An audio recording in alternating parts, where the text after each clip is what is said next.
My M21 girlfriend, f23, died. How do I deal with this? Throw away for this one. I don't want to see this every time I look at my account. A week ago my girlfriend was trying to cross the street. As far as I know she stopped in the middle of the street, in between the lanes. Because of traffic, a 56-year-old guy hit her with his car and she got thrown into an oncoming vehicle. The second crash injured her head and torso so bad she died in the hospital. She was 23 and about to finish college in May. We met when I was 19 and she was 21. We were together for 2 years, 6 months and 12 days. She loved going to the lake in the summer, watching good movies and being tickled. I'm completely devastated. I'm currently mostly sitting at home, but nearly constantly have friends around. I think they made a schedule so somebody is here every day. Nevertheless, I feel incredibly empty and depressed. Did any one of you have to deal with a similar situation? How did you cope with it?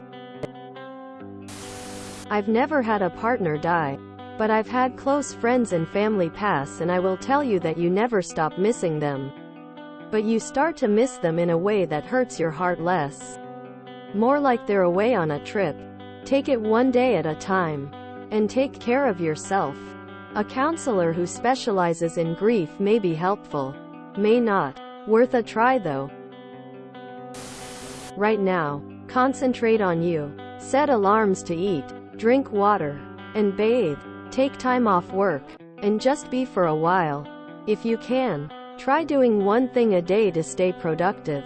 Like dishes, trash, etc. If you can't, that's okay. Don't be afraid to ask for help with these things. Remember, it's okay to not be okay. I'm sorry for your loss. The only good advice I got when my long-term GF died in a wreck when we were in our early 20s was, it gets easier with time. Get through today, then get through tomorrow. Don't let anyone tell you how to grieve, and don't feel guilty when you're not. The pain never goes away, but you learn to live with it. I always like to link the incredible words of user GS Now when I see someone going through something like this. Alright, here goes. I'm old. What that means is that I've survived. So far. And a lot of people I've known and loved did not. I've lost friends, best friends, acquaintances, co-workers, grandparents, mom, relatives, teachers, mentors, students, neighbors, and a host of other folks. I have no children, and I can't imagine the pain it must be to lose a child. But here's my 2 cents. I wish I could say you get used to people dying. I never did. I don't want to. It tears a hole through me whenever somebody I love dies. No matter the circumstances. But I don't want it to not matter. I don't want it to be something that just passes. My scars are a testament to the love and the relationship that I had for and with that person. And if the scar is deep, so was the love. So be it. Scars are a testament to life. Scars are a testament that I can love deeply and live deeply and be cut, or even gouged, and that I can heal and continue to live and continue to love. And the scar tissue is stronger than the original flesh ever was. Scars are a testament to life.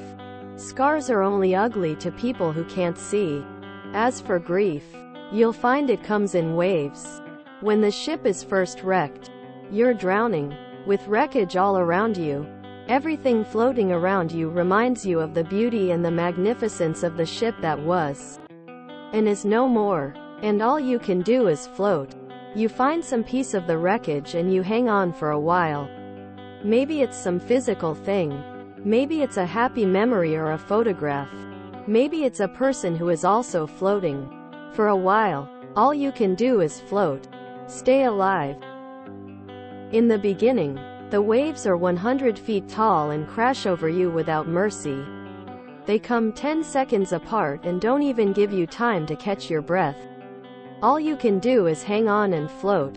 After a while, maybe weeks, maybe months, You'll find the waves are still 100 feet tall, but they come further apart. When they come, they still crash all over you and wipe you out. But in between, you can breathe, you can function. You never know what's going to trigger the grief. It might be a song, a picture, a street intersection, the smell of a cup of coffee. It can be just about anything. And the wave comes crashing. But in between waves, there is life. Somewhere down the line. And it's different for everybody. You find that the waves are only 80 feet tall, or 50 feet tall, and while they still come, they come further apart. You can see them coming. An anniversary, a birthday, or Christmas, or landing at O'Hare. You can see it coming, for the most part, and prepare yourself. And when it washes over you, you know that somehow you will, again, come out the other side, soaking wet, sputtering, still hanging on to some tiny piece of the wreckage. But you'll come out. Take it from an old guy. The waves never stop coming. And somehow you don't really want them to. But you learn that you'll survive them. And other waves will come. And you'll survive them too. If you're lucky, you'll have lots of scars from lots of loves. And lots of shipwrecks. Link to original. Sorry for your loss. Op. You can find great resources or even just a place to vent at our widowers and our grief support. I'm sorry for your loss and I hope the future is kind to you. I didn't lose and so, but I did lose my parents in my teens, close to the age you are now. 14 for my mom, and then 17 for my dad. I coped by just kinda being on autopilot, especially for the second death. I didn't really have a lot of expectations from myself. I just did what I had to. Mostly the minimum. And that's it. Eventually the loss lessens and you start being able to think about other things too. But of course you'll still have thoughts of the other person on occasion. Much more often the closer to their death. What I've found when I have thoughts of, they would have liked X, is I just take a moment to acknowledge it and think it through. If you try to push it away, it really just makes it worse. What I've found with death is that there will always be a sort of absence. It's just not so pronounced eventually. But you'll always have a special place for that person, or pet. And remembering them and thinking on those things as you continue to go about living is a way to sort of honor them and keep the memory alive. Don't be afraid to share funny stories or any stories involving the person. It's a way to keep the memories of the person alive in a way. Sorry I couldn't have a more similar experience. And I know the advice sucks. It's basically time heals wounds and live, laugh, love. I know. That's how I dealt with it. And how I still approach the death of a person or beloved pet. Just don't be hard on yourself if there's days where you just veg out and just do the absolute bare minimum. Eventually there will be less of those days and more days where you do a bit more than minimum. Until things start to normalize a bit more. Lean on your friends and family though. Talk through feelings. Or even just reminisce, since it will help you process things. Keep in mind, you aren't just grieving for the loss of your soul, but for the future you envision. It hits harder and has completely changed what you saw for your future plans. You'll be pretty numb for a while as you process this loss. Since it sounds like you are in college, be sure to reach out to a student advocacy group there, or even just see a therapist at the college if you can.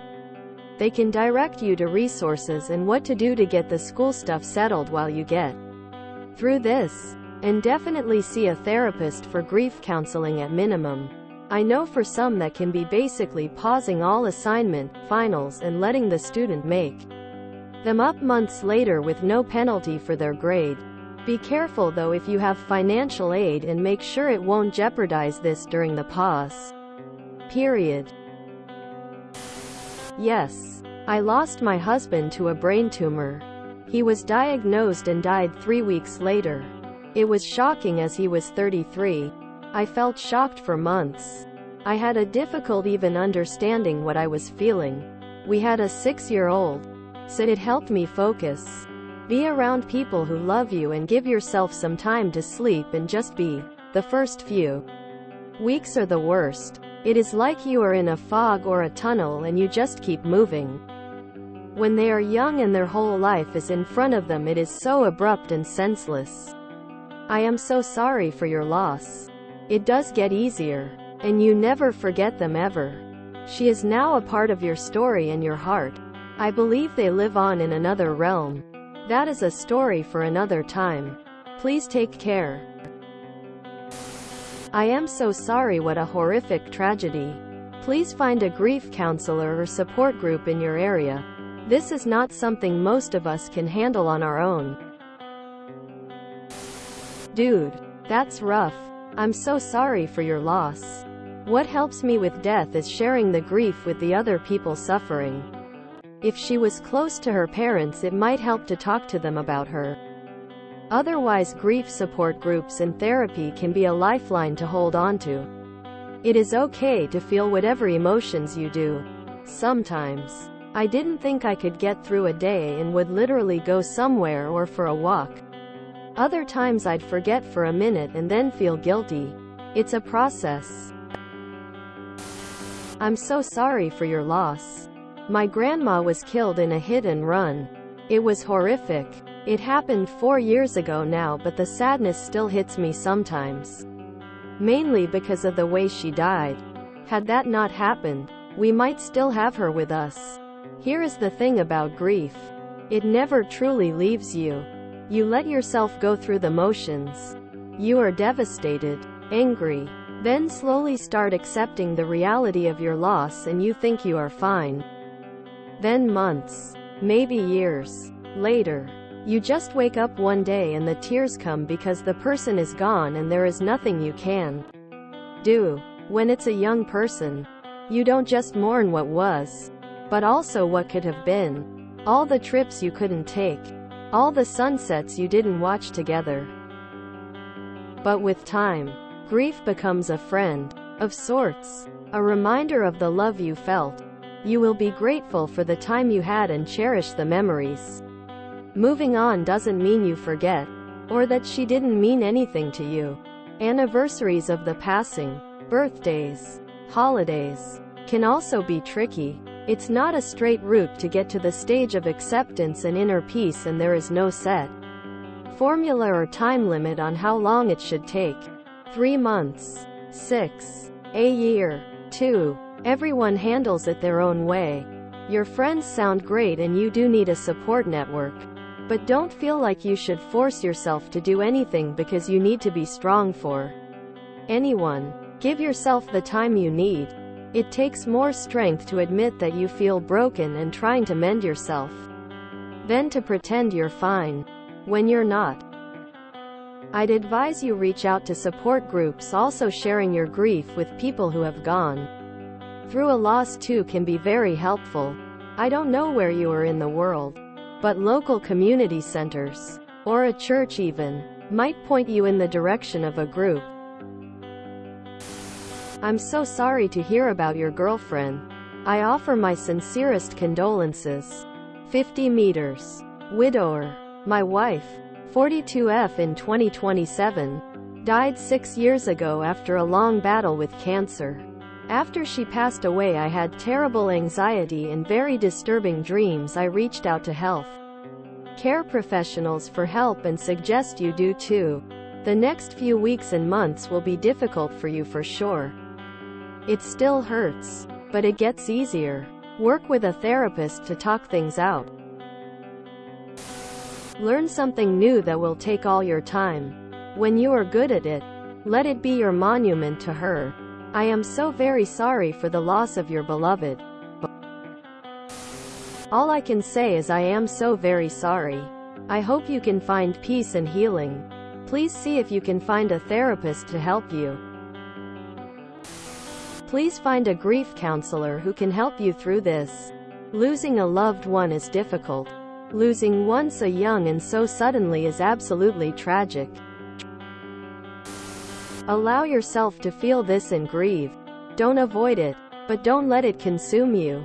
Try to keep up with your normal routine and take care of yourself. I am so sorry. There is no getting over it, or through it, only getting used to it. The love you had for her and the grief you have that she's gone is something you just get used to. After a while, it just won't consume your life like it does right now. It's kinda like a scar. At first it's red and prominent, and every time you look in the mirror it's all you see. But after some time the scar fades.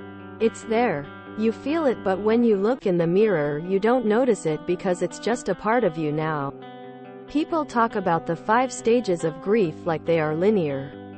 They are not. You're gonna jump back and forth between each one many times. You're gonna be super mad at the original guy who hit her. Forgive him and then a few days later be mad at him again. It's completely normal. You're gonna find something funny at some point, and it's completely okay to laugh at it. You're also gonna be continuing along perfectly fine and then see something that reminds you of her, and just be overcome with grief. Again, totally normal. There's no roadmap for dealing with this. Every person is different. Grief counseling, support groups, your friends and family will be your best foot forward. It's okay to be frustrated with them sometimes. They can't empathize what you're going through.